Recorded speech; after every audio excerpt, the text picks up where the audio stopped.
Bom dia, pessoal, tudo bem? Bem-vindos à nossa disciplina de Bioquímica de Macromoléculas. Meu nome é Francisco Prosdócime Santos e a gente vai então começar a nossa disciplina hoje com essa aula inaugural, cujo tema é a vida, o que é e qual a sua lógica de funcionamento. Bom, antes de tudo, eu gostaria de agradecer aos autores das figuras que eu vou usar nessa aula e aos detentores do copyright delas. Eu estou muito agradecido de poder usar essas figuras, gráficos e ilustrações, e as figuras serão usadas aqui meramente para o propósito de educação e no sentido de que elas facilitam a compreensão. Tá joia? Muito bem. Essa disciplina, Bioquímica de Macromoléculas, ela basicamente é dividida em 4 partes, uma parte para cada uma das grandes macromoléculas biológicas, que são os ácidos nucleicos, DNA e o RNA, as proteínas, os carboidratos, que são os açúcares dos nossos corpos, e os lipídios, que são as gorduras. Tá? Então, para cada professor, para cada macromolécula, a gente vai ter um professor específico que vai aqui falar para vocês da especialidade dele em cada uma dessas macromoléculas que vão fazer as 4 partes dessa disciplina. E eu sou o professor especialista em ácidos nucleicos, sou biólogo, geneticista e bioinformata. Então, vou ensinar para vocês a bioquímica de ácidos nucleicos, que também é conhecido como biologia molecular. Bom, então na aula de hoje, a gente vai estudar o que é a vida e qual a lógica molecular de funcionamento. Eu gosto muito de misturar as minhas aulas com vídeos, e nessa aula eu gostaria que vocês assistissem 2 vídeos, um no meio da aula e outro no final da aula. Eu já tentei colocar os vídeos aqui dentro da aula, mas o YouTube não deixa porque ele fala que eu não tenho direito, justamente o copyright dessas aulas. Então eu vou pedir para vocês, vou colocar o link aqui embaixo e vocês, por favor, na hora apropriada, vão até a aula e assistam. São vídeos de, se não me engano, 10 minutos cada um. Okay? Muito bem, essa aula inicial eu gosto de começar com uma discussão filosófica. A gente está falando de vida, né? O que é a vida? Então a gente, como seres humanos, curiosos, a gente sempre tem essas questões que nos afligem, né? Que a gente quer resolver. Por que a gente existe? Por que estamos aqui, né? Será que as outras pessoas existem, né? A ideia do solipsismo, será que não sou só eu que existo e as outras pessoas são um truque da minha mente? Isso tudo são ideias filosóficas interessantes que podem ser discutidas, tá? Mas também foge um pouco do tema dessa aula. E, além disso, as outras perguntas seriam: por que o universo existe, né? Por que a gente está aqui? Por que tudo existe? A gente não consegue responder. Essas são as perguntas que estão além do conhecimento científico que a gente tem hoje, né? Então, a ciência tenta responder essas questões e a gente vai tratar aqui principalmente do conhecimento científico e como que a ciência pode abordar essas questões. Com relação à ideia do que é a vida, a gente tem muitos mitos de criação que vão tentar explicar por que a vida surgiu e como que ela surgiu, né? Em geral, esses mitos de criação se baseiam na criação a partir do caos. Antes só existiu o caos e esse caos foi de alguma forma estruturado para que o universo existisse. Uma criação a partir do nada, não existia nada, e aí houve a criação e surgiram as coisas. E a criação a partir de um ser primordial e eterno, ou a partir de uma parte desse ser primordial e eterno que teria se transformado no mundo material, né? Além disso, existe a ideia também que foi científica em um determinado momento de que o universo fosse infinito e sempre tivesse existido, que é mais ou menos a ideia de Isaac Newton, que foi um dos maiores cientistas já existentes, né?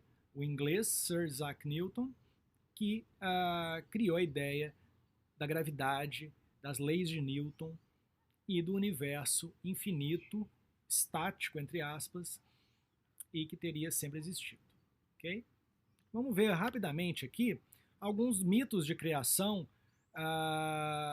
que existem na nossa sociedade, né? O mito mais bem conhecido hoje em dia, aqui no Brasil, seria o mito da visão judaico-cristã, né? Nesse ponto, os judeus e os cristãos concordam, né? Porque o Antigo Testamento é um texto judeu. Então, a visão judaico-cristã é que houve um Gênesis, né? Essa visão que está na Bíblia, que está no livro dos Gênesis, do Antigo Testamento, e que Deus teria criado os céus e a terra há mais ou menos 4.000 anos atrás, né? E teriam tido esses 7 dias da criação, onde Deus teria feito a criação até o 6º dia e no 7º teria descansado, né? E esse mito de criação ele deve ser entendido principalmente de forma simbólica, ele não deve ser entendido de forma estrita, que Deus teria criado todas as coisas nessa ordem específica, mas sim que ele teria criado cada uma da luz, né, a água, a terra, separado o dia da noite, primeiro dia, né? E é um mito interessante e que a gente respeita muito, né? E deve ser entendido de forma simbólica e não de forma fundamentalista, como se fosse efetivamente isso. É muito interessante também, aqui no Brasil a gente tem uma cultura negra muito forte, então acho importante falar também da mitologia iorubá, né? Na mitologia iorubá existiam 2 mundos, Orum e Aie, né? O Orum é o espaço sagrado dos orixás e Aie é o mundo feito de caos e de água.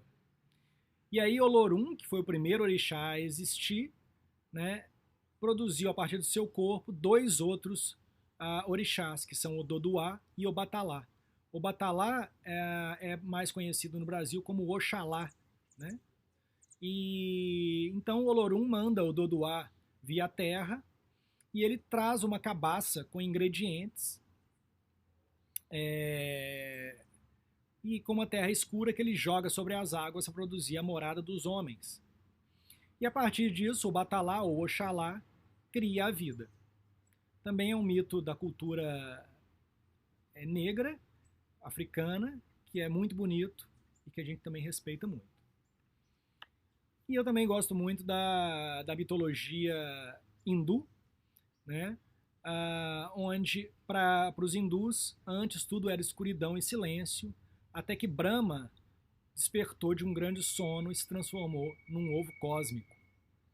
E desse ovo cósmico nasceu o que a gente chama da Santíssima Trindade hindu, que são os 3 deuses hindu, que é Brahma, Vishnu e Shiva. E Brahma, então, é esse ser que cria, o criador. Vishnu é o deus que preserva, o preservador. E Shiva é o deus destruidor. E a destruição, do ponto de vista hindu, não é nada mal. O mundo precisa ser destruído e os padrões estabelecidos precisam ser destruídos para que dessa destruição nasça algo melhor. Então é todo um ciclo de criação, manutenção e destruição, que é uma mitologia também muito bonita do hinduísmo, que é uma religião infelizmente pouco conhecida aqui no Brasil. Tá? Entretanto, nessa disciplina, a gente vai estar tratando principalmente da visão científica de mundo, né? Então, na visão científica, o universo começa com uma grande explosão, chamada de Big Bang. O Bang é um boom, né? Uma grande explosão que teria acontecido aproximadamente há 13 bilhões de anos no passado, né? Foi uma singularidade, é um evento chamado de singularidade, um evento único que aconteceu uma única vez. E nesse momento do Big Bang, teria surgido o espaço-tempo. O espaço e o tempo formam uma malha cósmica, eles são inseparáveis e indivisíveis. Então, por isso mesmo, não faz sentido você perguntar o que existia antes do Big Bang. E a pergunta de o que existia antes do Big Bang, ela deixa de ser científica, porque a ciência não pode resolver essa questão. O que importa é que, para os cientistas, na hora que eles analisam as radiações de fundo do universo, eles conseguem ver que o universo está em expansão e se eles voltam essas partículas todas num único momento esse momento teria acontecido, então, essa grande explosão há 13 bilhões de anos atrás. E os cientistas conseguem simular, mais ou menos, o que teria acontecido nos primeiros instantes, nos primeiros momentos depois desse Big Bang, como as moléculas e as partículas teriam interagido até produzir o universo da forma como a gente vê hoje. Tá? E aí existe uma discussão na física, vou passar aqui bem por alto, porque eu não sou físico e não tenho gabarito assim para ir a fundo nessa questão, mas existe uma discussão de se a quantidade de matéria existente no universo hoje é grande o suficiente para que, através da atração da gravidade, que é essa força que atrai, né, os corpos, o universo está em expansão nesse momento e talvez, se ele tiver matéria suficiente, essa matéria vai então se atrair de novo e vai formar um novo ovo cósmico que pode explodir de novo. Seria a hipótese do Big Crunch. Né? Isso vai depender exatamente do quanto de matéria existe também nos buracos negros, que é uma questão que eu acredito que ainda está muito controversa hoje em dia. Em geral, se acredita que o universo está em expansão, veio do Big Bang, dessa grande explosão, e ele vai continuar se expandindo, se expandindo, se expandindo, as galáxias vão se separar cada vez mais, e ele vai se esfriar, né? O Sol vai separar dos outros planetas e tal, tudo daqui a bilhões e bilhões de anos, a gente não vai estar vivo para ver isso acontecendo, mas aí essa energia vai cair e vai tudo virar uma quantidade de gelo e poeira cósmica, se não houver massa suficiente para que tudo se aglutine novamente e forme um Big Crunch, de novo um Big Bang. Então, essa é a visão científica que a gente tem da origem do universo. Bom, a origem do sistema solar, ele teria surgido então há mais ou menos 4,6 bilhões de anos. Existe a chamada hipótese nebular, onde teria havido um colapso gravitacional de uma nuvem molecular, que teria adquirido uma maior massa no centro, formando o Sol, que é essa estrela nível 5, né, uma estrela de quinta grandeza, e o resto dessa massa, dessa poeira gravitacional, essa nuvem gravitacional, teria formado os planetas. Né? Bom, então a formação da Terra teria acontecido muito próxima aí à formação do Sistema Solar, cerca de 4,5 bilhões de anos. E a Terra foi essa bola incandescente que foi se resfriando. E os materiais mais densos que formavam ela ficavam no núcleo, e os menos densos mais na periferia. Né? E formavam, então, a crosta terrestre, né? Que é o nosso chão, é a base onde a gente pisa. E em cima da Terra, onde a gente está, tem também uma camada de gases muito fina, né? Que é conhecida como a atmosfera terrestre. E que teria começado através dos gases expelidos pelos vulcões, e hoje tem essa conformação que é basicamente formada de nitrogênio, oxigênio e muitos outros gases. E essa atmosfera terrestre, ela nem sempre teve essa composição de gases que ela tem hoje. Né? Ela vem se modificando ao longo do tempo. A gente sabe também que a ação antrópica, né, a ação do homem, vem colocando na atmosfera muito mais gás carbônico, ou CO2, do que existia nos últimos centenas ou milhares de anos. Né? E isso vem causando também o fenômeno do aquecimento global, o derretimento das geleiras polares, né? E é muito importante a preservação da natureza para evitar que a Terra se aqueça ainda mais, evitar a emissão de gás carbônico, né? O desmatamento, para impedir o avanço do aquecimento global, que é uma teoria científica hoje. Okay? Então, na Terra primitiva, a gente tinha uma atmosfera que era basicamente redutora, que era formada principalmente por água, monóxido de carbono, nitrogênio, gás carbônico, hidrogênio. E logo que surgiram as plantas, e principalmente as cianobactérias, as bactérias fotossintéticas que estão no mar, essas bactérias usaram o gás carbônico do meio ambiente e produziram oxigênio, e transformaram a atmosfera terrestre numa atmosfera que era redutora para uma atmosfera chamada oxidante, onde o oxigênio está presente em aproximadamente 21% da composição de gases da atmosfera, e isso é extremamente importante para a vida como a gente tem hoje na Terra, já que o oxigênio é o principal gás que respiramos e que é metabolizado pelas nossas células para a produção de energia. Bom, então, a partir dessa introdução inicial, a gente pode propor, eu gosto de propor uma discussão, quando a gente está juntos na sala, eu normalmente dou 10 minutos para você sentar com seus colegas, aí eu recomendo que se você está aí na sua casa, que você vá ali na cozinha conversar com sua mãe, com seu irmão, com seu pai, com quem estiver na sua casa, e perguntar para essa pessoa o que ela acha que é a ciência, né? É muito interessante a gente tentar entender o que é a ciência e qual a importância da ciência no mundo hoje. E nesse sentido, eu também dou um curso de pós-graduação que é chamado Epistemologia da Ciência, e estou escrevendo esse livro que eu escrevi agora justamente também na pandemia, chamado O que é Ciência, e que vai sair em breve, e vocês vão poder ter acesso a ele, tá? Então, eu queria que você discutisse aí com sua mãe, com seu pai, com seu irmão, o que é a ciência, por uns 5, 10 minutos, depois voltasse aqui para a nossa aula, tá bom? Nesse livro que eu estou publicando, eu vou te contar mais ou menos, começo dizendo que é muito interessante essa questão do que é ciência, porque é uma pergunta que a própria ciência não pode responder.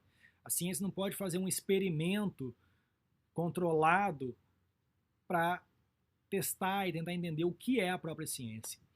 Então, a ideia do que é a ciência é a principal pergunta de um campo da filosofia, que é a filosofia da ciência. Né? Então, a filosofia da ciência vai tentar discutir o que é a ciência. E ela vai discutir o que é a ciência baseando também na história da ciência. O que foi a ciência? Como os cientistas do passado estudaram as regularidades do mundo e descobriram informações importantes para a nossa visão de hoje do que é a ciência. Então, a filosofia e a história da ciência estão muito relacionadas e são muito importantes para a gente entender o que é a ciência. Okay? A importância da ciência, embora hoje a gente acredite que a ciência não revele a verdade absoluta e que mesmo a questão da realidade possa ser vista de forma bastante menos objetiva do que era visto antes, a ciência é uma mitologia que é baseada em evidências, é baseada em experimentos, é baseada na observação, e ela supostamente não tem dogmas, ela adora quebrar os seus próprios dogmas e destruir as suas próprias verdades para construir novas verdades, desde que essas verdades sejam baseadas numa evidência experimental e num rigor lógico e racional fortes. E a partir dessas discussões científicas baseadas na razão e na lógica e no resultado de experimentações, a gente vai cada vez evoluindo e entendendo melhor como é o nosso mundo, como é o universo, o que é a vida e como a natureza funciona. Okay? É claro que a ciência ela não responde tudo e ela é muito limitada também. Mas mesmo sendo limitada, ela é a melhor ferramenta intelectual que a gente tem hoje em dia para tentar entender o mundo, para tentar compreender a natureza e para também tentar nos livrar das doenças, das pandemias e produzir vacinas e diagnóstico e métodos e medicamentos, né, para que possamos sobreviver melhor e viver melhor, produzir tecnologia também, né, nesse mundo.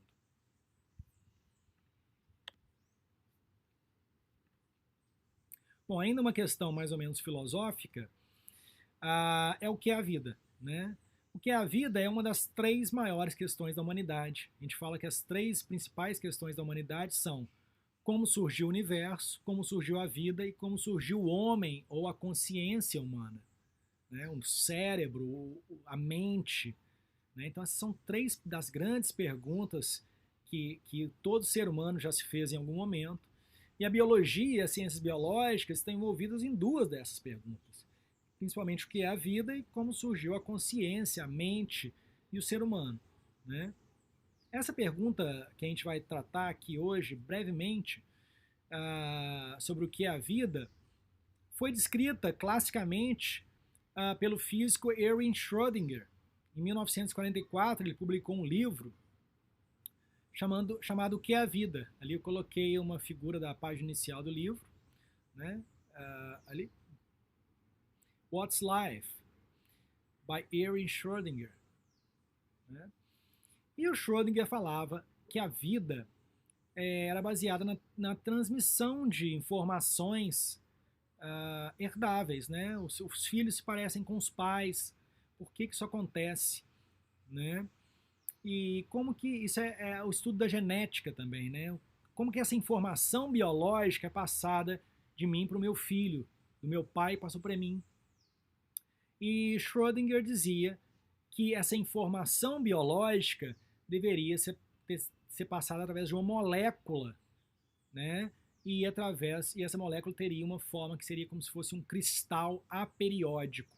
Um cristal é basicamente uma molécula que tem uma estrutura organizada, né? Não é um cristal, se for pensar um cristal de verdade, é uma estrutura super organizada e periódica. Então ela é super organizada e tem um período, uma repetição de moléculas que é muito idêntica.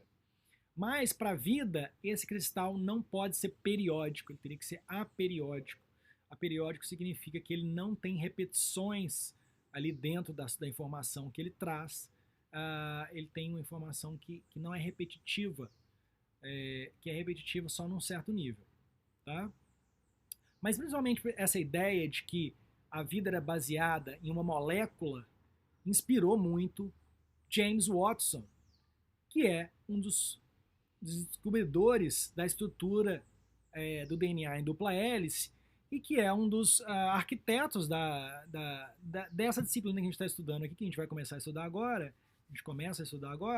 que é a biologia molecular. Tá? Então, o Watson, ele pensou, olha, que incrível essa ideia de que a vida pode ser explicada, a genética, por uma molécula. Como que a origem, a transmissão da informação genética pode ser explicada em uma molécula? Como que se dá isso? É uma pergunta que ele ficou muito inspirado, por isso eu vou pedir para você assistir o vídeo dele. Ele mesmo vai explicar para você como ele se inspirou a partir da leitura desse livro, do Schrödinger, que eu também recomendo todo mundo a ler. Já é um clássico, né? 1944, o livro, mas ainda vale a pena ser lido. É um livro bem pequeno e bastante interessante. Tá joia? Muito bem. Até hoje, essa pergunta, o que é a vida, ela não pode ser muito bem compreendida. É muito difícil encontrar características presentes apenas nos indivíduos vivos e ausentes nos indivíduos não vivos. Ao mesmo tempo que a gente pode claramente, facilmente, identificar a diferença entre uma pedra e um coral, né? Ou talvez não tão facilmente, ou entre uma pedra e uma folha, a gente pode facilmente identificar o que é vivo e o que não é não vivo. É difícil definir características-chave e definitivas para entendermos o que é a vida. Tá? Nesse sentido, a gente está publicando também um artigo que vai sair nos próximos meses, chamado de Códigos Orgânicos, onde a gente argumenta que a vida deve ser entendida como qualquer organismo que tem um códigos sobrepostos, e o código genético teria sido o primeiro código. Aos poucos a gente vai entendendo isso, tá joia? Mas então, quais são as características que a gente reconhece claramente nos indivíduos vivos e que a gente pode identificar claramente? Quais são as características, principais características, né? Os organismos vivos, primeiro, são altamente complexos, né? Eles têm componentes de funções definidas e interações reguladas, os nossos órgãos, né? E o funcionamento de todo o nosso corpo, ele é altamente complexo e altamente regulado. A gente tem sistemas também que extraem, transformam e utilizam a energia do ambiente, o oxigênio, né, os outros gases, a comida que a gente ingere, que a gente transforma tudo isso. A gente tem órgãos do sentido, os organismos vivos têm órgãos do sentido, até as bactérias, a membrana celular das bactérias pode ser reconhecida como um órgão do sentido, e a gente responde, os organismos vivos respondem às alterações ambientais. Né? Se tem alguma coisa tóxica por aqui, eu vou para lá. Né? Então a gente pode se mover, os animais em geral, e mesmo as plantas, elas têm uma resposta química a tudo que acontece ao redor delas. Né? Uma característica também fundamental dos sistemas vivos e da vida dos organismos vivos é a capacidade de autorreplicação e automontagem. A gente pode se autorreplicar.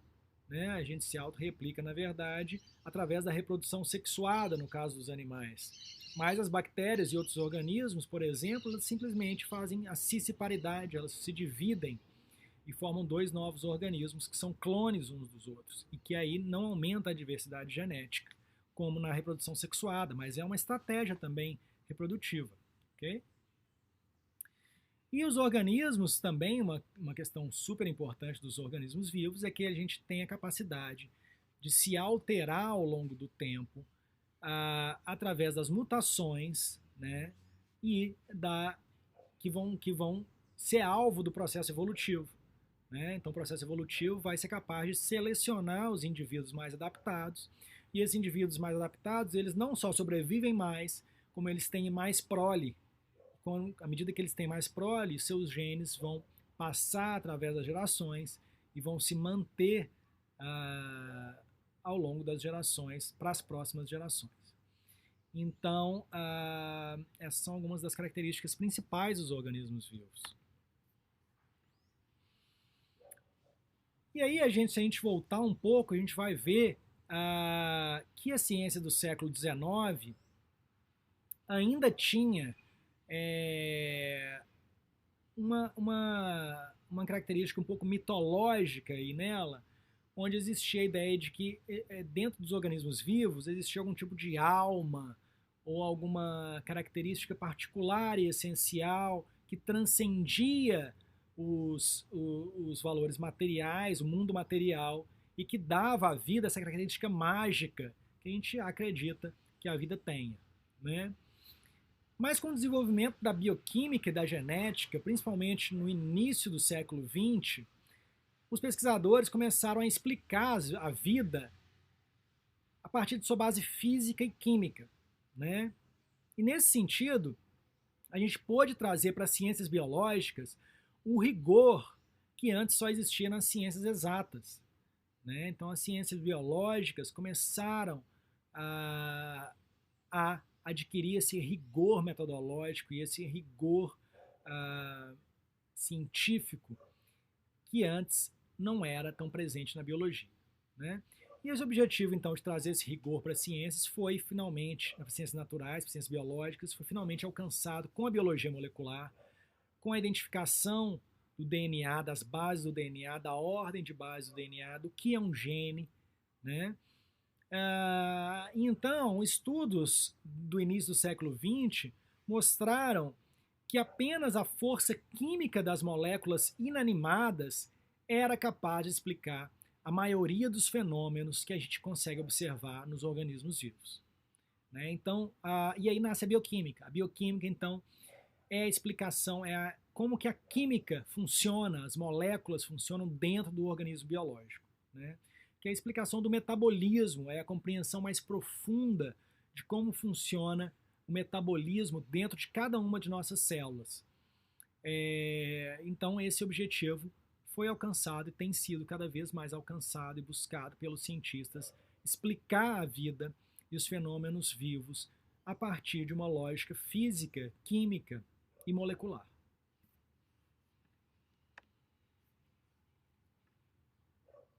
Bom, então a pergunta-chave é essa, né, para o que é a vida. Qual a característica básica que distingue os organismos vivos dos não vivos? O que a gente tem em comum com as bactérias, as baleias, as formigas, as plantas, os tigres?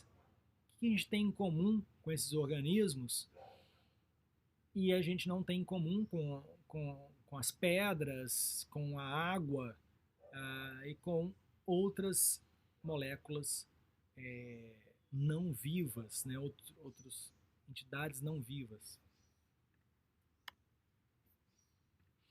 E aí a pergunta que se segue é qual a diferença entre os organismos vivos e um saco de moléculas. Né? Se a gente é formado por um aglomerado complexo de moléculas, um aglomerado de moléculas que seja, qual a diferença entre você e um saco de açúcar?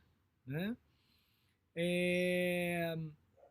Então, você é formado por moléculas específicas. Os organismos vivos têm algumas moléculas chamadas de moléculas orgânicas que formam os organismos vivos. Essas moléculas orgânicas são uma minoria ínfima do tipo e da quantidade de moléculas que podem existir no universo. Tá? Então, as moléculas orgânicas são um tipo especial de moléculas que existem principalmente nos organismos vivos. Okay? Além disso, a diferença de você e um saco de moléculas é que as moléculas dentro de você estão altamente organizadas, são altamente complexas. Você tem essa capacidade chamada de metabolismo, que é essa capacidade de extrair, transformar e utilizar a energia do meio ambiente para a sua sobrevivência e para a sua replicação, né? Para produzir novos seres humanos ou novos organismos do qualquer que seja. A teoria vigente mais forte diz que a vida deve ser considerada como se fosse a célula. Né? Então, a teoria celular coloca a célula como a unidade básica da vida. Né? Então, a célula é um micro-organismo. Inclusive, muitas bactérias, as arqueobactérias e muitos, inclusive, eucariotos, são unicelulares. Né? Então, é possível existir vida unicelular. Inclusive, a vida multicelular existe apenas há 600 milhões de anos, né? Enquanto a vida existe há quase 3,8 bilhões de anos. De forma que a vida, a maior parte do tempo que a vida existiu, ela era basicamente unicelular. Né? E a invenção da multicelularidade, que aconteceu quando algumas células resolveram colaborar entre si num evento de simbiose para produzir organismos multicelulares, é uma aquisição razoavelmente recente da vida. Tá? E aconteceu nos últimos 600 milhões de anos. Então a gente divide os organismos a visão clássica de divisão dos organismos vivos seria os chamados 5 reinos, né? Que é o reino Monera, das bactérias, o reino Protista, dos protozoários, que são esses eucariotos unicelulares, as plantas, os fungos e os animais. Essa é a visão clássica dos 5 reinos. Essa visão já está há muito tempo equivocada, apesar de que é uma boa simplificação, ela não retrata a realidade, principalmente pelo fato de que o reino Monera, que se considerava que fosse o reino das bactérias, os organismos procarióticos, que têm uma organização básica celular mais simples, ele na verdade é formado por 2 grupos principais, que são as eubactérias e as arqueobactérias. Tá? E hoje em dia a gente agrupa também os outros 4 reinos ali, né? O protistas, as plantas, os fungos e os animais, dentro dos organismos eucarióticos, que são os organismos que têm a carioteca, ou que tem uma membrana dentro da célula que separa e protege o núcleo e o material genético do resto da célula, que é o citoplasma. Tá? Então a gente tem essa visão dos 3 domínios da vida hoje em dia, que são as bactérias, as arqueobactérias e os eucariotos. Mesmo essa visão, há poucos anos atrás, já está também, já se mostrou incorreta, porque na verdade a gente viu que os eucariotos são um tipo de arqueobactérias mais sofisticado, e que a gente tem ancestrais comuns entre os eucariotos e as arqueobactérias. Né? Então, na verdade, seriam 2 domínios, e a evolução sempre funciona dessa forma, que ela é uma árvore e vai ramificando. Né? Então, estaria claro também que os eucariotos surgiram de alguns ancestrais arqueobacterianos. Uma questão muito interessante também nessa discussão é qual o papel dos vírus, né? Agora que a gente está na pandemia, o Covid. Então os vírus não são organismos vivos? Né? Essa discussão é bastante frequente na área da microbiologia. É uma discussão que pode parecer um pouco irrelevante, são vivos ou não são vivos, eles estão aí causando a pandemia, estão se replicando, né? Então os vírus têm muitas características dos organismos vivos e, na minha opinião, eles são vivos pelo simples fato de que eles conseguem codificar proteínas a partir de um material genético, no caso do SARS-CoV-2, que é o vírus causador da Covid-19. O SARS-CoV-2 tem um genoma de RNA, né, que é o material genético dele, e ele tem proteínas codificadas aí nesse genoma, que isso para mim é o mais importante, que define a vida, ter proteínas codificadas na forma de DNA. Mas em geral eles não têm, eles não têm estrutura celular, então eles não são vivos no sentido de que eles não têm célula. Eles precisam de uma célula, de infectar uma célula, para que eles consigam se reproduzir. Então, eles não são organismos autônomos, independentes, eles dependem de uma célula. Ou, como a gente argumenta num artigo que publicamos recentemente, os vírus necessitam de um ribossomo, né, de uma molécula que seja capaz de transferir a informação que eles têm em RNA para proteínas e permitir, assim, a replicação deles. Senão, eles não conseguem se replicar. Então existe essa querela, essa dúvida, essa discussão, os vírus são vivos ou não são vivos? Muito bem, dentro da vida celular, a gente tem esses dois tipos celulares básicos, como eu vinha falando. Os procariotos, que são mostrados aí na figura B, e os eucariotos na figura A. Tá? As células procarióticas, que são as células em geral das bactérias e das arqueobactérias, elas são mais simples. Elas têm uma membrana interna, elas têm organelas dentro do seu citoplasma que não tem membrana, né? E elas têm esses ribossomos, que são as principais máquinas moleculares que permitem que ela transforme o seu material genético em proteínas, né? O DNA tem informação genética. O DNA, então, os ácidos nucleicos, eles têm duas funções principais, que a primeira função é transmitir a informação de pai para filho, né? E a segunda função e mais importante dos ácidos nucleicos é organizar o metabolismo. Então, dentro do DNA, do genoma dos organismos, você tem alguns pedaços que são chamados de genes, e esses genes contêm trechos que vão ser traduzidos por essas organelas chamadas de ribossomos em proteínas. E as proteínas são as moléculas, as biomoléculas que vão realizar o metabolismo dentro da célula. Ok? Então,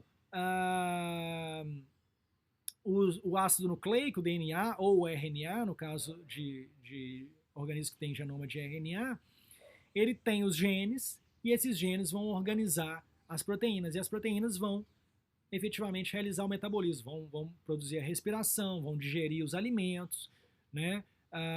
E vão realizar todas as funções celulares de reconhecimento do que está acontecendo do lado de fora, resposta a estímulos, né? Então, as proteínas que organizam principalmente o metabolismo. Também os RNAs fazem isso, e também os carboidratos, e também os lipídios, mas as proteínas são as moléculas que são normalmente consideradas as moléculas principais que realizam o metabolismo e respondem aos estímulos nas células, ok? E na letra A, então, a gente tem aí um exemplo de célula eucariótica, tá? As células eucarióticas são as células que formam todos os animais e também os fungos, tá? As plantas e os procariotos, principalmente, tá? Nos eucariotos aconteceu a célula eucariótica é, sem dúvida nenhuma, uma célula que é uma célula procariótica melhorada. E ela surgiu, em muitos aspectos, pela junção de vários procariotos dentro da mesma estrutura. Num dos eventos que a gente chama de endossimbiose, quando um procarioto entra dentro do outro procarioto, na evolução, muito antigamente. E aí, por isso, essa célula eucariótica tem organelas com membrana dentro da própria célula. Tá? E a principal organela que ela tem como membrana é o núcleo celular. O núcleo celular, então, é uma é o centro dessa célula, mais ou menos, e ele guarda o material genético, ele guarda o genoma, ele guarda o DNA dessa célula. E aí protege esse material genético melhor e permite uma regulação mais refinada desse material genético, de forma que ele pode ser usado, então, de forma mais sofisticada pela célula eucariótica. Tá? Além disso, a célula eucariótica ela contém organelas como a mitocôndria, que é responsável pela produção de energia e de nucleotídeos, o cloroplasto nas plantas, que é responsável pela fotossíntese, o retículo endoplasmático, que ele é responsável por maturar as proteínas, fazer proteínas também modificadas e mais sofisticadas, também isso complexo de Golgi. E então os eucariotos têm essa compartimentalização celular que permite que eles guardem, entre aspas, as coisas, as moléculas, cada uma no seu devido lugar, e ela é uma célula que é mais sofisticada, mais organizada e mais complexa, admitida como sendo mais complexa do que a célula procariótica. Tá? Bom, e nesse sentido, a gente tem a importância, gostaria de ressaltar a importância desse microbiologista norte-americano chamado Carl Woese, que ele descobriu essas arqueobactérias, a existência desse segundo domínio da vida em 1977, estudando o RNA ribossômico, que é o RNA que faz parte do ribossoma das células. E ele revolucionou, então, o estudo da microbiologia ao descobrir essas bactérias, arqueobactérias. O nome arqueo quer dizer antigas. Então, quando ele descobriu essas arqueobactérias em regiões muito quentes, as bactérias metanógenas, hipertermófilas, também as arqueobactérias podem sobreviver em altas concentrações de sal. Ele imaginou que essas arqueobactérias teriam sido as bactérias fundamentais para a origem da vida, e por isso chamou elas de Arquea. E esse nome Arquea, em grego, quer dizer antigo. Depois se viu que não era bem assim, que é mais possível até que a vida tenha começado com uma eubactéria do que com uma arqueobactéria. Mas assim mesmo, o nome perdurou e a gente então agradece ao Carl Woese por essa descoberta. Bom, mas se a gente for olhar mais de perto, pegar aquela nossa lupa de cientistas, né, de detetives da natureza, para a gente olhar mais de perto a grande diversidade anatômica existente entre os organismos vivos, a gente vai ver que se a gente for afunilando e chegar ali dentro da célula, existe uma incrível similaridade em nível celular e químico entre os organismos vivos. Se você olhar o metabolismo celular, todos os organismos vivos têm um metabolismo muito parecido, muito similar mesmo. Né? Os organismos, em geral, são formados por sistemas, os sistemas são formados por órgãos, esses órgãos são formados por tecidos, os tecidos são formados de células e as células são formadas de organelas e moléculas. Né? E essas moléculas podem ser essas 4 macromoléculas principais que eu venho falando para vocês, que são os ácidos nucleicos, o RNA e o DNA, as proteínas, tá? Os polissacarídeos e os lipídios. Lembrando que os polissacarídeos são os carboidratos ou os açúcares e os lipídios são as gorduras. Okay? Então, existe uma lógica molecular aí nos organismos vivos. Se você observar cada organismo vivo, eles têm uma mesma lógica de funcionamento e essa lógica pode ser estudada, compreendida, entendida e trabalhada. Né?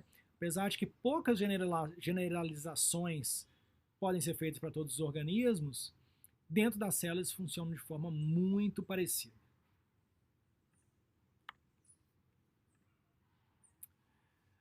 E por isso também os testes de drogas, que são feitos na medicina baseada em evidências, né, eles podem ser feitos em outros organismos em geral. A gente é muito diferente de um camundongo, muito diferente de alguns tipos de macacos, e ao mesmo tempo a gente é muito parecido, né? Então, alguns estudos chamados estudos pré-clínicos, eles são feitos em cobaias de laboratório e eles são muito importantes para a produção de medicamentos para as doenças, né? Isso tem que ser feito com muita ética, né? De forma a utilizar da melhor forma esses organismos que a gente ama e que a gente não quer maltratar, e ao mesmo tempo a gente precisa deles para que nos ajudem a produzir esses medicamentos, tá? Então, os testes de drogas podem ser feitos em outros organismos porque eles funcionam da mesma forma que a gente. Bom, e aí estudando um pouco mais as biomoléculas, as nossas 4 macromoléculas principais, e aqui eu vou falar principalmente de 2 macromoléculas, que são os ácidos nucleicos, ou DNA e o RNA, e as proteínas. E essas moléculas são moléculas poliméricas. O que é uma molécula polimérica? Uma molécula polimérica é uma molécula formada de vários elementos que vão se repetindo, né? Como um colar que tem várias contas, né? Um colar de contas que tem várias contas, formado de várias bolinhas, né? E cada bolinha é um monômero. E o colar inteiro, ou a molécula inteira, é chamada de polímero. Então, um polímero é uma molécula formada de vários monômeros, tá? Então, todos os organismos vivos são constituídos a partir dos mesmos monômeros, que formam os mesmos polímeros. E quais são os principais polímeros que a gente tem na célula? O DNA, o RNA e as proteínas. Tá? Na biologia molecular são os que a gente trabalha. E essas moléculas são moléculas poliméricas. Tá? Então, se a gente for ver essa figura aqui, a gente tem as letras do alfabeto. Cada letra poderia ser considerada como se fosse um monômero. E uma palavra seria um polímero. Tá? Então, as letras formam palavras.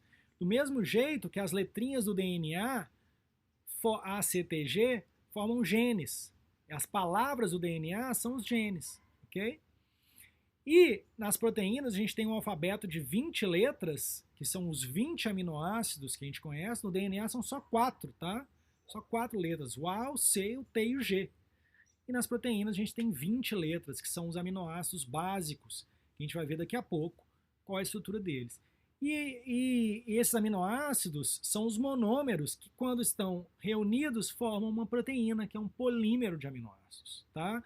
O DNA e o RNA são polímeros de nucleotídeos, e a proteína é um polímero de aminoácido, ou seja, o aminoácido é o monômero do polímero proteína. E os nucleotídeos A, C, T e G são os monômeros do polímero DNA e do polímero RNA. Ok? E a partir desses monômeros que vão construindo essa proteína também ela é tridimensional. É como se fosse uma palavra, mas a palavra ela está no mundo físico. O DNA é físico, a proteína é física, então ela se conforma, ela tem uma estrutura tridimensional tal. E essa estrutura é muito importante, porque ela vai permitir que essa molécula se ligue a determinadas outras moléculas que vão encaixar nela e vão permitir que ela tenha uma função biológica a partir desse encaixe que vai acontecer. Tá? É claro que esse encaixe ele é muito mais sutil do que a gente está imaginando. A gente tem o modelo chave-fechadura, mas na verdade a gente sabe que as moléculas dentro das células elas tremem, né? É um encaixe mais quântico, não é um encaixe muito clássico do modelo chave-fechadura, embora o modelo chave-fechadura seja muito importante para nos ajudar a entender como que as moléculas interagem e funcionam dentro da célula. Ok? Embora cada espécie, animal, vegetal, fúngica ou bacteriana ou protista tenha diferentes conjuntos de macromoléculas, esses conjuntos são muito parecidos. Né? As proteínas que estão em determinados organismos são muito parecidas. E a gente pode entender, então, ao sequenciar os genomas, as diferenças e as semelhanças que esses organismos têm entre si. Okay? Então aqui mais um slide mostrando só a questão dos monômeros e polímeros, lembrando aqui aí que os monômeros são as unidades básicas, tá? Ali, um monossacarídeo, um aminoácido e um nucleotídeo, e depois um polissacarídeo, que é um açúcar, né? Como o glicogênio, o amido, a celulose, a proteína, que é também um polímero de aminoácido, com esses quadradinhos verdes que são os aminoácidos, e o DNA, que é um polímero de nucleotídeos. Tá? O nucleotídeo já tem uma estrutura mais complexa do que um monossacarídeo e um aminoácido. A gente vai ver isso também. Tá joia? Bom, se a gente observa a abundância de átomos nos organismos vivos, a gente vai ver que os organismos vivos têm uma característica muito específica, que eles são compostos principalmente por moléculas de carbono, que são os principais átomos de carbono, são os principais átomos que estão nos organismos vivos, que o carbono está na coluna 4A da tabela periódica, ele forma 4 ligações, e para ele formar essas 4 ligações químicas, ele permite que as cadeias, que se forme uma cadeia, um polímero mais extenso, por isso o carbono é o átomo mais comum nos organismos biológicos. E além disso, além do carbono, a gente tem bastante também hidrogênio, oxigênio, nitrogênio, fósforo e enxofre, chamado CHOMPs, né? CHONPS, CHOMPs. São os principais átomos que formam os organismos biológicos. Então, existe a teoria aí da astrobiologia, que se a gente encontrasse vida fora da Terra, é muito provável que essa vida fosse baseada nesses mesmos átomos. Porque a vida que a gente conhece hoje, tudo bem, é o N de 1, né? A gente só tem uma vida para estudar e para entender, mas ela é formada por esses átomos. Então, é muito provável que qualquer outra vida seja formada por outros átomos. Num experimento feito há não muito tempo, que deu muito o que falar, eles tentaram substituir o carbono pelo átomo que está logo a seguir ali da coluna 4A na tabela periódica, que é o silício, tentou trocar o carbono pelo silício. Por quê? Porque o silício também faz 4 ligações. Qual é o problema do silício? O silício não é tão abundante no universo como o carbono. Porque normalmente no universo, os átomos mais abundantes são os que têm os menores números atômicos. Né? Então o hidrogênio é o átomo mais abundante, depois o hélio, né? Mas não muito na ordem, mas enfim. Então o silício é muito menos abundante do que o carbono, então por isso que é mais fácil ter uma vida baseada em carbono. Mas é teoricamente possível que se você trocasse os carbonos por silícios, você poderia ter uma vida baseada em silício. Isso é teoricamente possível, e alguns experimentos já tentaram trocar os carbonos do DNA por silício com algum sucesso. Ok? Enfim, e aí a gente vê aí nessa outra figura que os seres vivos são 99% nesse gráfico de pizza carbono, hidrogênio, oxigênio e nitrogênio, tá? Enquanto isso forma apenas 1% dos átomos da crosta terrestre, né? Então, existe uma concentração específica de átomos e moléculas nos organismos vivos, que é diferente da concentração da Terra e do universo. Okay? Bom, além dos CHOMPs, que são esses 6 átomos principais que formam os organismos vivos, é muitíssimo importante a relação das biomoléculas com outros elementos e átomos, principalmente o sódio, potássio, magnésio, o cálcio e o cloro. Esses metais e esses átomos, eles são muito presentes como cofatores de enzimas e eles são muito importantes para as funções biológicas de muitas enzimas e muitas proteínas e eles são fundamentais para que a vida aconteça, embora eles sejam utilizados em quantidades muito pequenas. Okay? E também todos esses outros microelementos, o ferro, o cobre, o zinco, manganês, cobalto, tá? Também são muito importantes para funções de diversas enzimas que têm função biológica.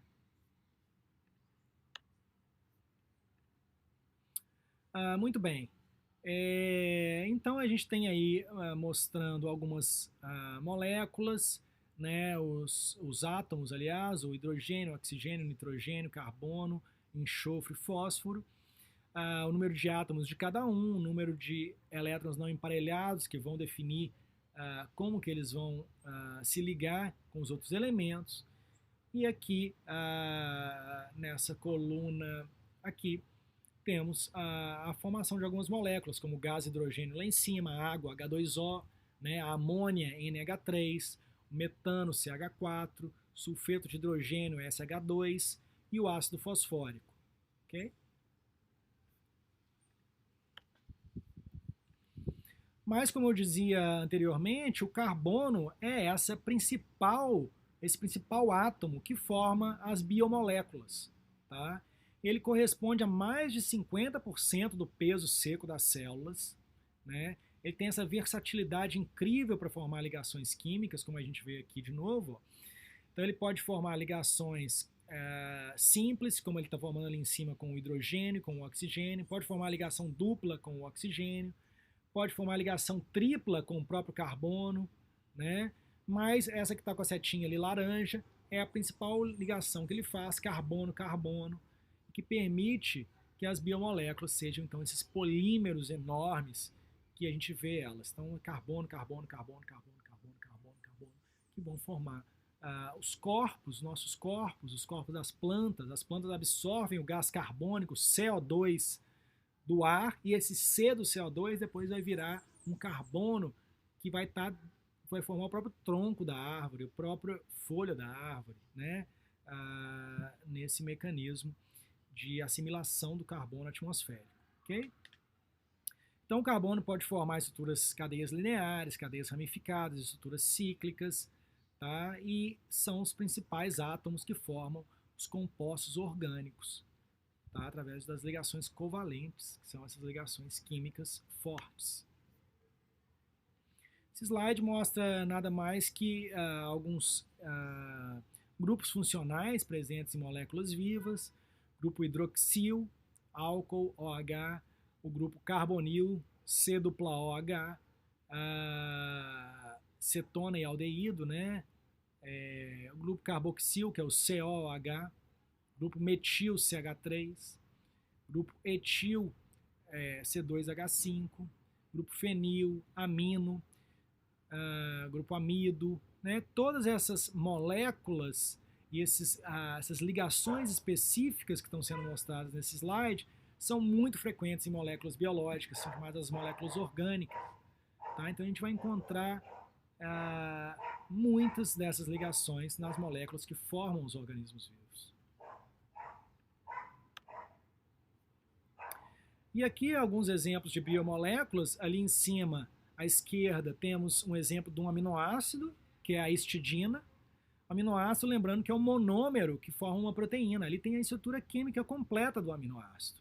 Ele tem um grupo amino, que é o grupo NH2, um grupo ácido carboxílico, ou carboxil, que é o COOH, e tem um grupo R, que é aquele outro ali, imidazole, que é o radical desse aminoácido.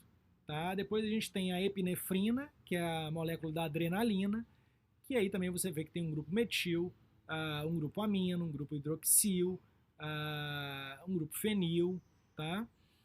E que forma, então, a molécula da adrenalina, né? Que é uma molécula importante também para a nossa resposta a estímulos. E depois a acetilcoenzima A, vê quão complexa já é essa molécula que está mais abaixo aí, olha quantos átomos ela tem. Ela é um tipo de nucleotídeo, tá?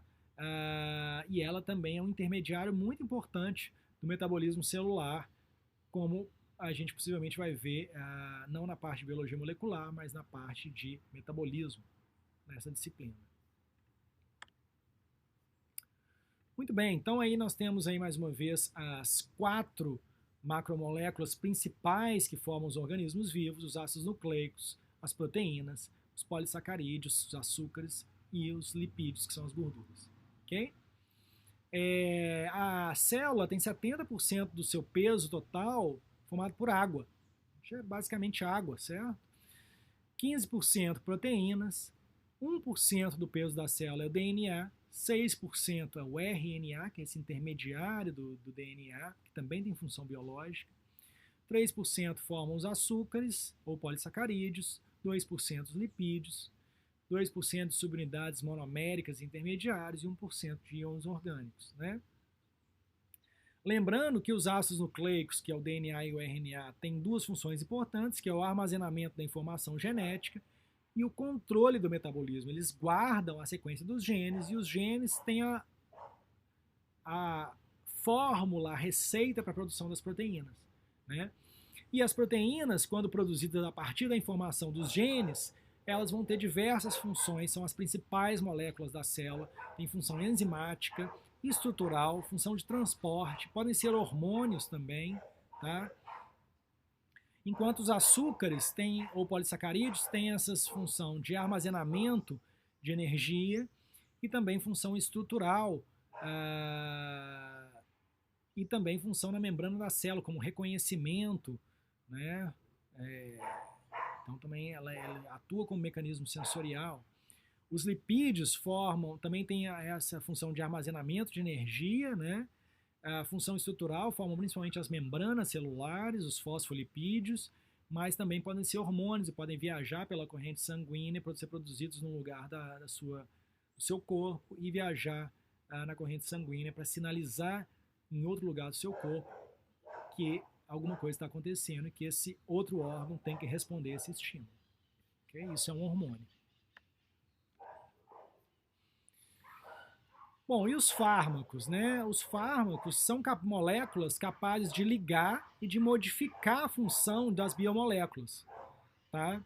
Os fármacos podem ser de dois tipos, os chamados etiotrópicos ou organotrópicos. Os etiotrópicos, eles não influenciam diretamente a atividade biológica do seu organismo, mas eles sim modificam a atividade biológica de um patógeno que está te infectando. A finalidade dos fármacos etiotrópicos é matar ou impedir a multiplicação de micro-organismos patogênicos. Eles impedem o metabolismo microbiano, principalmente no caso dos antibióticos, de funcionar corretamente. Eles estouram a membrana celular algumas vezes ou interferem nos mecanismos de cópia do material genético, do código genético das bactérias e às vezes dos vírus, então protegendo o seu corpo de infecções, ok? E existem os fármacos organotrópicos. Os organotrópicos, eles modificam o seu corpo, esses sim, modificam o seu metabolismo. Eles condicionam a alteração de um parâmetro biológico que vai fazer com que o seu corpo funcione diferente ao modificar o seu metabolismo celular, tá? Como os medicamentos de antihipertensivos, tá? Que vão funcionar dessa forma. Muito bem. Então, os ácidos nucleicos são essas moléculas importantíssimas para a transmissão hereditária, para a genética e também para organizar o metabolismo celular. E eles são de dois tipos, o DNA, que é o ácido desoxirribonucleico, e o RNA, que é o ácido ribonucleico, né? Eles são formados por polímeros de nucleotídeos. O que é um nucleotídeo? O nucleotídeo tem essa estrutura básica que eu estou colocando aqui para você, que é esses 3 fosfatos, uma ribose, que é um tipo de açúcar, e uma base nitrogenada, tá?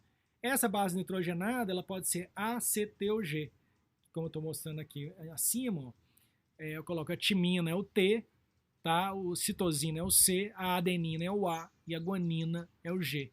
E a uracila é uma outra base que substitui a timina no RNA, que o RNA não tem timina, ele tem uracila, mas tem a mesma função da timina, né? E aqui você vê em cima a alfa-D-desoxirribose, que é a ribose, não, é a alfa-D-ribose, que é a ribose do RNA. E aí embaixo sim a alfa-desoxirribose, que forma um ácido desoxirribonucleico, que é o DNA, tá? E você vai ver que a diferença entre a alfa-D-ribose e a 2-desoxi-alfa-D-ribose é a ausência de um oxigênio nesse hidrogênio que tá abaixo aqui no cantinho, chamado no carbono 2, né? Cada eixo desse que não está mostrado ali tem um carbono, tá? E na de cima, o carbono está ligado a um OH embaixo e na de baixo não. Então o DNA não tem um grupo hidroxil, tem um grupo hidroxil a menos. A ribose do DNA, que é uma desoxirribose, ela não tem o chamado 2' OH, ela tem 2' H, e por isso o DNA é mais estável do que o RNA, que é mais instável, porque ele é mais reativo, por ter essa hidroxila na posição 2'. Ok? E aqui você tem também uma molécula de ácido fosfórico, bem aqui em cima, tá? Que 3 delas ligadas vão formar ali a estrutura do nucleotídeo, tá? Então o DNA, o que ele vai fazer? Ele vai formar um nucleotídeo atrás de outro nucleotídeo, formando uma cadeia enorme de nucleotídeos, misturados também com proteína, que vão formar os nossos cromossomos, tá?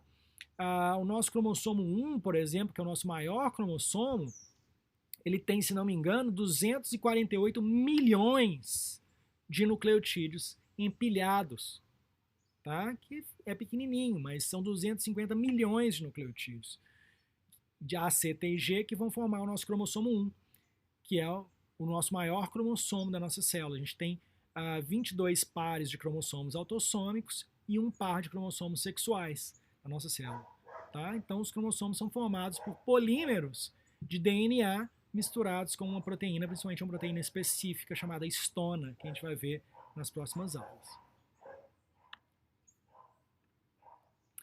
Então, como é que os nucleotídeos são unidos para formar esse polímero que é o DNA? Né? Eles são unidos porque através do esqueleto chamado esqueleto fosfato-ribose. Então, agora você tem aqui nessa figura vários nucleotídeos, tá vendo? A, T, G, C, A são nucleotídeos do DNA, tá? E do outro lado do RNA. Como é que eu sei a diferença? Do lado do DNA, o 2' é o H, a ribose é H, é uma desoxirribose, e do lado do RNA é OH, é uma ribose, tá? E também porque no RNA, aqui está escrito lá em cima, tem o U, né? E no DNA tem o T. Então também sei essa diferença. E os nucleotídeos, na hora que eles estão unidos numa cadeia única, eles não são trifosfato mais, eles são monofosfato. Repara que você tem fosfato, ribose, fosfato, ribose, fosfato, ribose, fosfato, ribose, com as bases nitrogenadas para dentro, para dentro. Então o esqueleto do DNA e do RNA é um esqueleto fosfato-ribose, tá? Com as bases nitrogenadas para dentro, que são ACTG. E o DNA ele vai ser de fita dupla, você vai ter uma outra fita que vai vir aí ligar nessa fita. Ali está mostrando na figura só uma fita, o RNA não, ele é simples fita, mas o DNA sim vai ter 2 fitas, vai ter uma outra fita que se liga aí, tá? Então essa ligação ali que está marcada também no DNA fosfodiéster é o fosfato que está ligando os 2 nucleotídeos, ou chamado, aí quando o nucleotídeo está dentro da cadeia, ele é chamado de nucleosídeo, tá? Então o nucleosídeo aí são 248 milhões de nucleosídeos desse que vão formar em dupla fita também, né? Uma fita depois tem a outra, que vão formar o seu cromossomo 1, que é o maior cromossomo que você tem nas células. Tá joia? Bom, aí eu apresento para você James Watson. Tá? James Watson é um dos maiores cientistas vivos hoje no mundo. Tá? Já está velhinho. Eu encontrei com ele pessoalmente, uma grande honra para mim, lá em Cold Spring Harbor Laboratory, mais ou menos a 1 hora de Nova York. Eu fui lá trabalhar no genoma de algumas aves que a gente estava trabalhando com os americanos e os chineses. E foi uma grande honra para mim poder estar na mesma sala que ele. É claro que ele mal olhou para minha cara e tal, mas para mim foi uma grande emoção poder ver ele ali ao vivo, James Watson, um cara que descobriu a estrutura de dupla hélice do DNA, que morou em Cambridge, que fez a revolução da biologia molecular. Ele descobriu o paper que ele publicou com Crick, que descreve a estrutura de dupla hélice do DNA, é de 1953, e ele ganhou o Nobel, se não me engano, 8 anos depois, em 1961. E desde então ele é um grande pesquisador e ele montou esse centro incrível de pesquisa científica, uma coisa assim realmente deslumbrante, que é chamado do Cold Spring Harbor Laboratory, mais ou menos a 1 hora de Nova York. E ele mora lá, tem uma casa dele, tem uma escultura de DNA enorme, uma escultura com os ribossomos, o RNA, a tradução é muito lindo. E eu assisti lá uma palestra com ele e foi maravilhoso. O cara realmente é genial. Embora, é claro, como todas as pessoas geniais, fazem coisas erradas ou dão opiniões erradas, mas é uma pessoa genial, incrível. E eu queria que você assistisse, por favor, agora, nesse momento, se for possível, essa TED Talk, essa palestra que ele dá, na verdade são 20 minutos ali, estou vendo, tá, onde ele vai explicar como que ele descobriu a molécula de DNA, tá? A estrutura da molécula do DNA. Vai contar algumas histórias aí sobre isso, que é muito interessante. Recomendo também ler os livros dele, tem um livro chamado Dupla Hélice, e outros livros também. E ele, então, é um dos fundadores da biologia molecular e é um dos únicos fundadores que está vivo até hoje e que pode contar essa história pra gente. Tá? Bom, e o que o Watson e o Crick descobriram, afinal? Eles descobriram que o DNA era essa fita dupla, né? É uma fita dupla helicoidal. Qual a importância do DNA ser uma fita dupla? Ele é uma fita dupla que está enrolada uma na outra, né? A importância dele ser fita dupla é quando ele abre as duas fitas, cada fita aberta funciona de molde para fazer uma outra fita. Tá? Então, na hora que ele descobriu a estrutura do DNA, ficou imediatamente claro a forma como o DNA se replicava. E isso era uma questão que estava em aberto totalmente na época. E ele descobriu basicamente com biologia teórica, produzindo modelos teóricos. Ele sim se baseou numa foto da Rosalind Franklin, existe uma grande controvérsia sobre isso, mas a foto nada mais mostrava que o DNA era helicoidal. E o DNA poderia ter 3 hélices, 4 hélices, como inclusive o Linus Pauling, que era um dos grandes pesquisadores da época, como você viu aí o Watson falando no vídeo. O Linus Pauling, ele tinha feito um modelo meses antes de Watson e Crick do DNA com 3 hélices, com as bases nitrogenadas para fora, que era simplesmente ridículo no ponto de vista químico, bioquímico e mesmo mecanístico, mas que foi importante também e que motivou ainda mais o Watson e Crick que eles descobrissem, fossem mais a fundo aí para descobrir essa questão. Então, ao mostrar que o DNA tinha 2 hélices, que as hélices se abriam, em cada hélice funcionava de molde para construir uma outra hélice em cima dela, ficou claro como as células se replicavam, como o DNA se replicava, e que o DNA tinha esse tipo de replicação semi-conservativa. Né? Então, cada molécula de DNA nunca é totalmente nova, ela é meio velha e meio nova. Por quê? Porque ela usa uma das fitas antigas da molécula mãe dela para montar uma outra fita em cima dessa, uma outra fita em cima dessa. Então, não existe velho e novo. Toda molécula de DNA ela tem 2 hélices e uma hélice. Foi feita nova quando a célula se replicou e a outra célula vem da própria mãe dela. Né? Então, isso é muito interessante, muito importante. E é muito importante que essas 2 fitas da célula, da molécula de DNA, elas são antiparalelas. Elas têm uma direção, uma olha para lá e a outra olha para cá. Então elas estão antiparalelas, elas estão com sentido trocado. E além disso, quando você tem uma adenina numa fita, você tem uma timina na outra. E quando você tem uma guanina numa fita, você tem uma citosina na outra. Tá? Então, o A pareia com T e o G pareia com C. Tá? O G pareia com C através de 3 pontos de hidrogênio, o A pareia com T através de 2 pontos de hidrogênio. E então, isso forma a estrutura básica do DNA, que foi descoberto por Watson e Crick, que foi uma grande revolução na biologia. Assim, a própria descoberta da estrutura do DNA foi uma grande revolução e os 10 a 20 anos que sucederam à descoberta da estrutura do DNA vieram com o amadurecimento da biologia molecular e a compreensão melhor de como funcionava, então, o DNA. Tá? Também ficou claro que o DNA evoluía através dessas mutações, sendo que as mutações, então, são modificações dos nucleotídeos. Ali você vê no tempo mais antigo lá em cima, você tem uma sequência que é TGA-GCTA. E à medida que esse nucleotídeo vai sendo mutado, aquele G do meio se transformou em T, você vai tendo moléculas diferentes. E essas moléculas diferentes, elas vão sendo selecionadas pela seleção natural. Normalmente as mutações são neutras, não causam nenhum grande problema, nem nenhuma grande vantagem. Muitas são deletérias, muitas mutações fazem com que a proteína perca a função e o indivíduo possa ter algum problema, ou nem nasça, no caso. Tá? E algumas, pouquíssimas, trazem algum benefício para o indivíduo.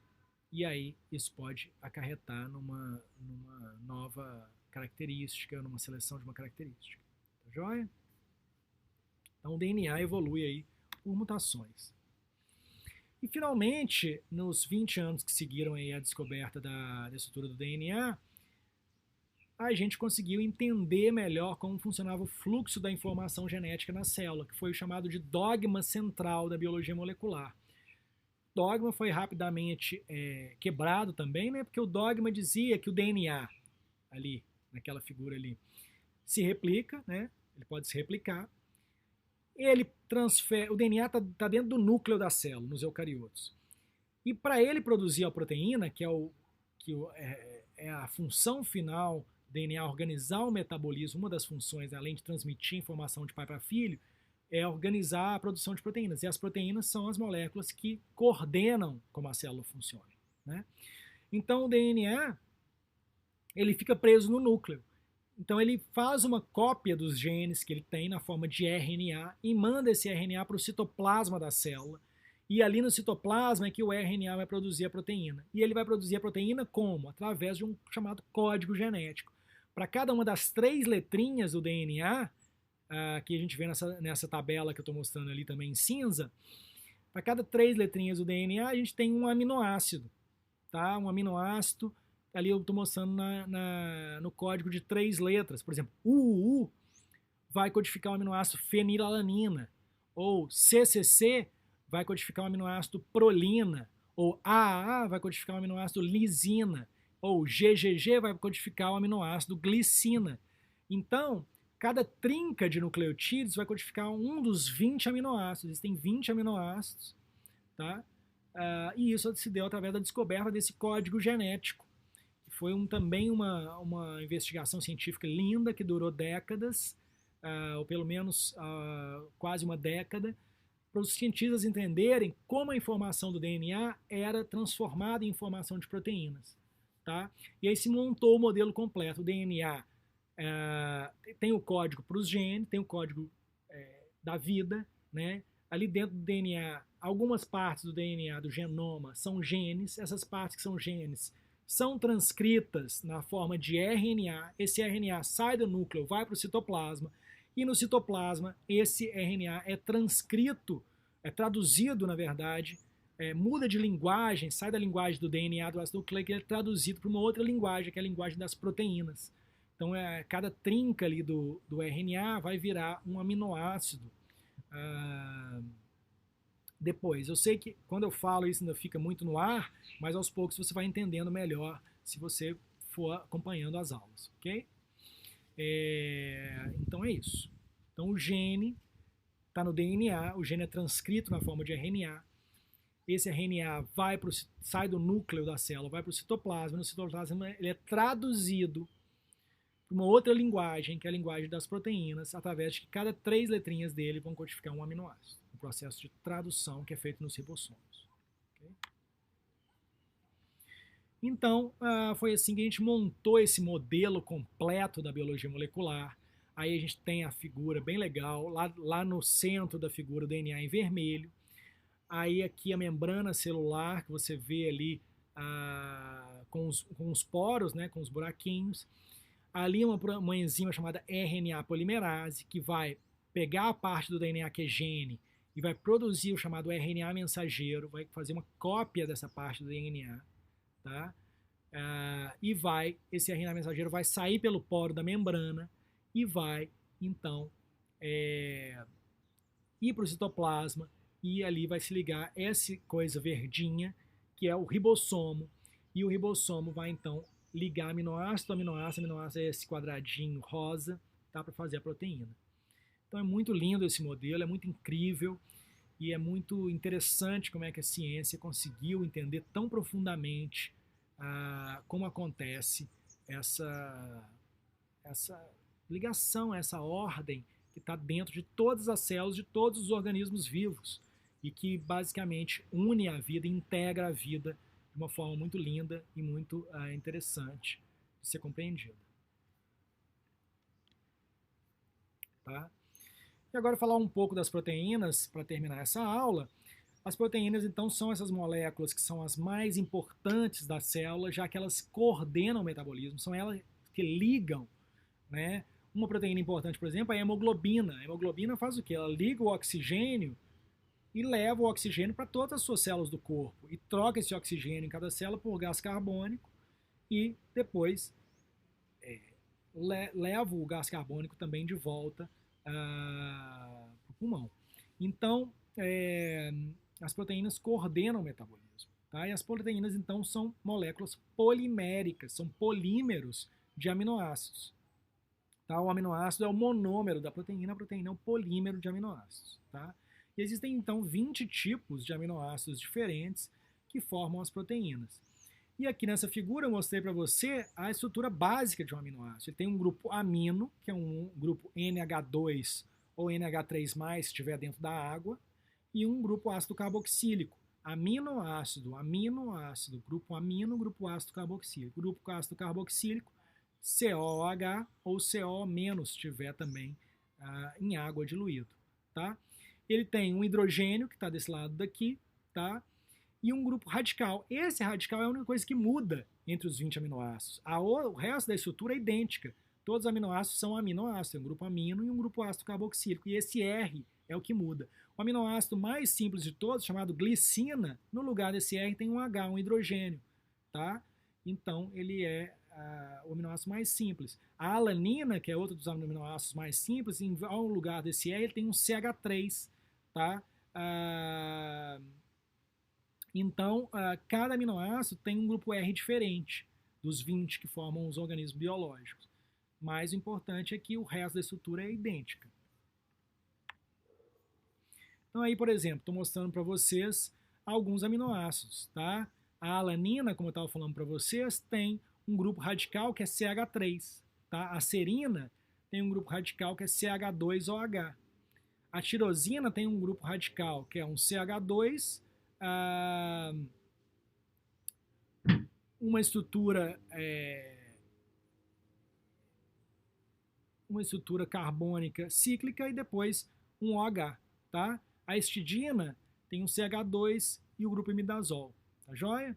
Então, ali nos aminoácidos, você tem aminoácidos com vários tipos de características químicas diferentes. Isso é muito importante, que vai permitir que os aminoácidos liguem diferentes moléculas no seu corpo. Tá? Então, você tem os aminoácidos que são não polares e alifáticos. Os aminoácidos que são aromáticos, que tem esse grupo aromático, como a fenilalanina, a tirosina e o triptofano. Esses são mais apolares, embora a tirosina que a gente está mostrando ali, ela é um pouco polar porque ela tem esse OH. Mas a fenilalanina e o triptofano são bastante apolares. Então, eles ligam lipídios, que são moléculas também que são apolares. Tá? Tem os aminoácidos que são polares não carregados, tá? Como a serina, a prolina, a treonina, a cisteína, a asparagina e a glutamina. E os aminoácidos que são positivamente carregados, como a lisina, a histidina e a arginina, que ligam então moléculas negativas, e os aminoácidos que são negativamente carregados, que vão ligar moléculas positivas. Então, é muito importante, quando a gente olha para os aminoácidos, entender que ele tem uma diversidade química enorme. E é isso que permite com que as proteínas sejam tão versáteis na interação com diversas moléculas. Tá? Por isso elas foram também selecionadas pela evolução para serem as principais proteínas que organiza o metabolismo celular. Então, os aminoácidos vão sendo ligados um atrás do outro para formar os polímeros de proteínas. Enquanto eu estava falando para você que o cromossomo tem 248 milhões de nucleotídeos, as proteínas não chegam a ter milhões de aminoácidos. As proteínas têm unidades, dezenas, centenas e algumas têm milhares de aminoácidos, mas não mais do que isso. Acho que a maior proteína do corpo humano, que é chamada de titina, tem mais ou menos 10 mil aminoácidos, ou talvez chegue a 30 mil, se não me engano. Mas é a maior proteína que tem. As proteínas, em geral, têm entre 100 e 1000 aminoácidos. Tá? A maioria das proteínas. Há exceções, há proteínas muito pequenas também. Muitas vezes chamadas de polipeptídeos, ou de mini proteínas. Tá? Essas proteínas pequenas, muitas têm muitos papéis importantes na célula também. Tá? Então ali você tem, bem para lá no slide, você tem 2 aminoácidos, tá? Que vão se ligar, eles se ligam através de uma chamada síntese por desidratação, sai uma molécula de água e eles formam essa chamada essa ligação peptídica. C dupla O, que é o carboxil do aminoácido que estava antes, liga no amino do aminoácido que estava depois, liga no NH. Sai uma molécula de água, sai o OH original ali do grupo carboxílico e o 1H do grupo amino, e é feita a chamada síntese por desidratação, porque sai uma água. Tá? E esses aminoácidos então se ligam entre si. E aqui a gente tem então os aminoácidos ligados. Tá? A gente tem aí uma serina, uma glicina, uma tirosina, uma alanina e um último aminoácido. Tá? Então esses aminoácidos estão ligados. Toda essa parte aí cinza é uma ligação peptídica que está ligando um aminoácido no outro. Essa parte rosa é o grupo radical desse aminoácido. E você tem o chamado amino terminal, que é o amino que fica no início da cadeia polipeptídica, e o carboxy terminal, que fica no fim da cadeia polipeptídica. Tá? E tudo isso, essa ligação de aminoácidos, acontece de acordo com a ordem que ele está no gene, né, com a sequência da trinca de DNA, que é vista ali pelo ribossomo, que vai trazer o aminoácido correto. Tá? Então, os genes têm a ordem dos aminoácidos, a ordem dos nucleotídeos, das trincas, e essa ordem é a mesma ordem que vai ser traduzida pelos aminoácidos, pelo ribossomo, para trazer os aminoácidos na ordem. Então, o gene no DNA já contém a ordem dos aminoácidos das proteínas. Tá? E a gente tem mais ou menos uns 20 mil genes no nosso genoma, e essas 20 mil proteínas que a gente produz aproximadamente são muito importantes, cada uma para organizar a nossa célula e organizar o nosso metabolismo. E elas são produzidas por essa inteligência celular incrível, formada através da evolução, que sabe exatamente qual proteína tem que ligar e desligar quando chega qualquer tipo de estímulo, tá? Nas nossas células. Okay?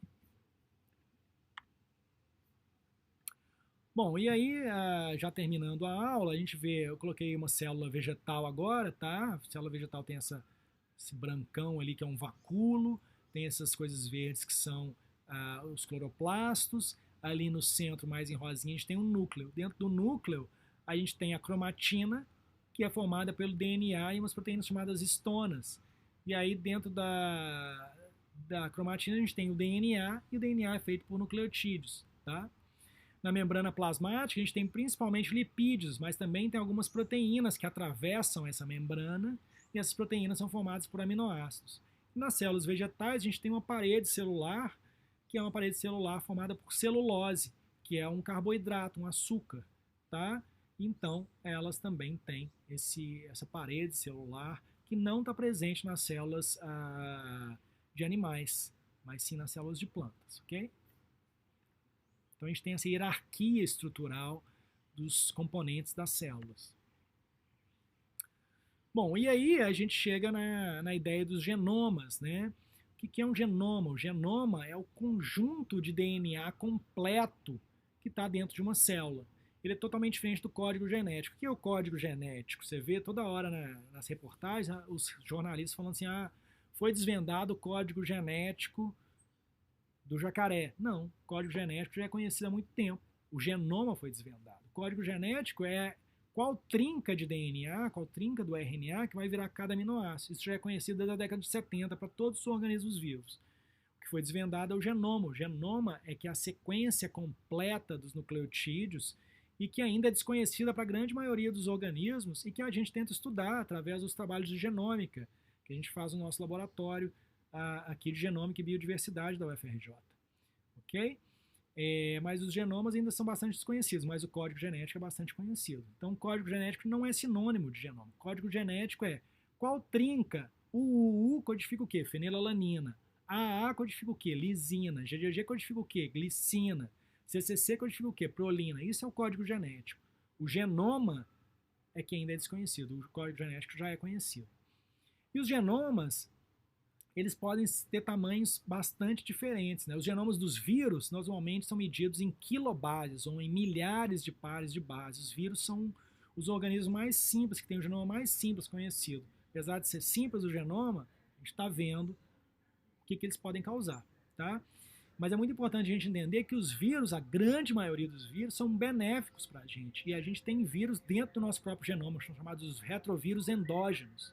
E para formar, inclusive, a placenta, a gente precisa de uma replicação viral, as mulheres, no caso, dentro das suas próprias células. São retrovírus endógenos que formam células multinucleadas, chamadas de sincícios, que é feito por um retrovírus endógeno. Então, os retrovírus, os vírus em geral, são benéficos, eles atuam em simbiose com a gente.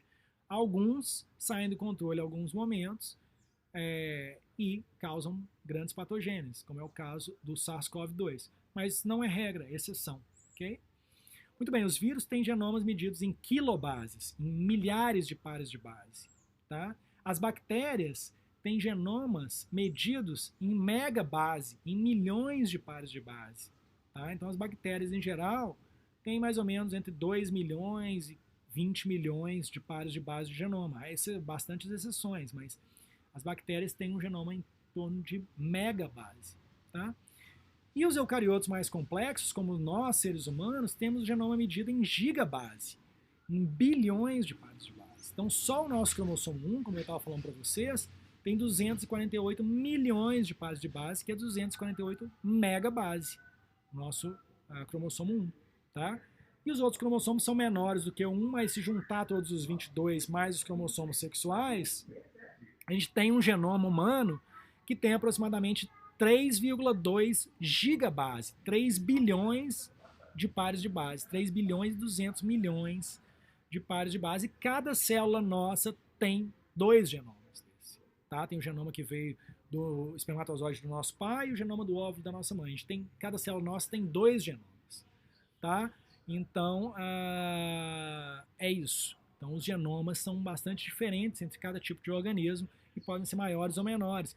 E o ser humano não é que ele tem o maior genoma conhecido, não. O trigo foi recentemente sequenciado e o trigo tem um genoma que, se não me engano, tem 54 gigabase. É tipo mais de 10 vezes maior, quase 20 vezes maior do que o genoma humano.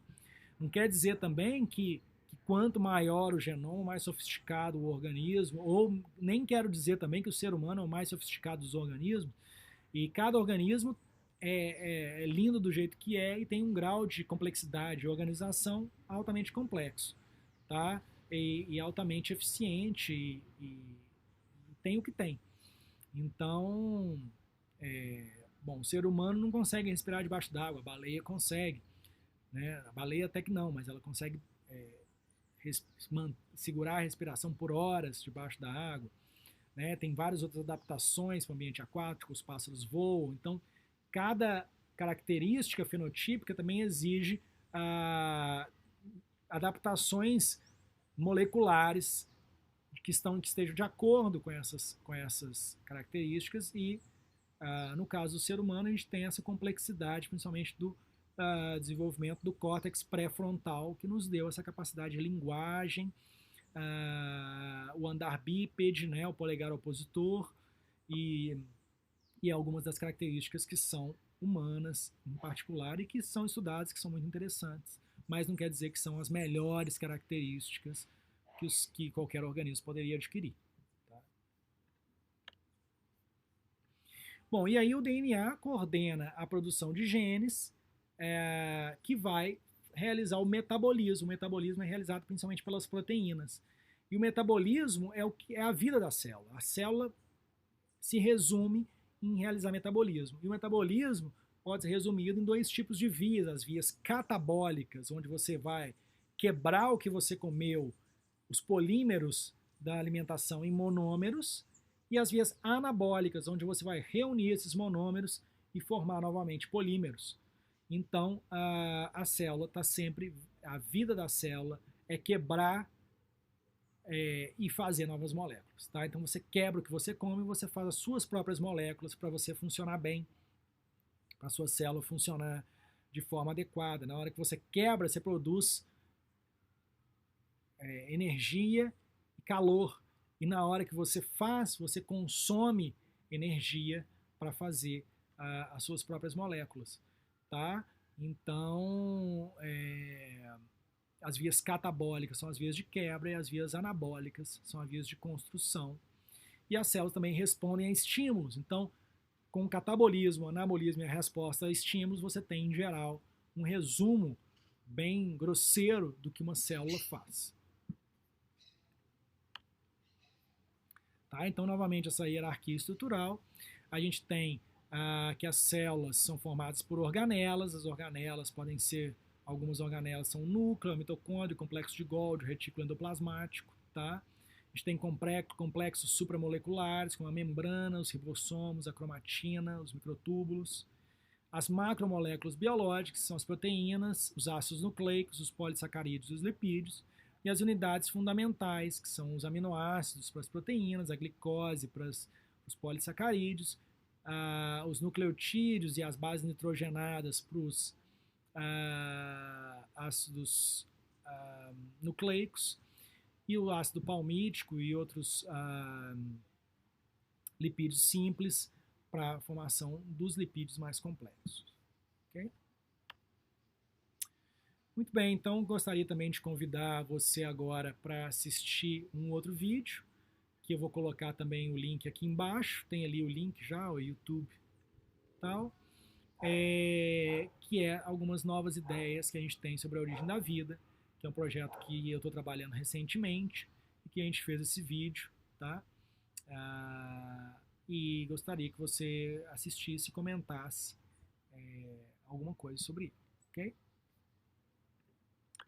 Muito bem, e aqui essa foi a introdução geral da aula sobre o que é a vida, da disciplina de macromoléculas.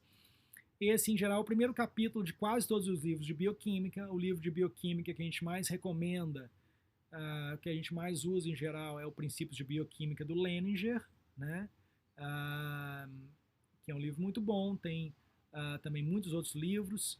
Há livros de autores brasileiros. Qualquer livro de bioquímica pode ser usado, tá? E muito bem.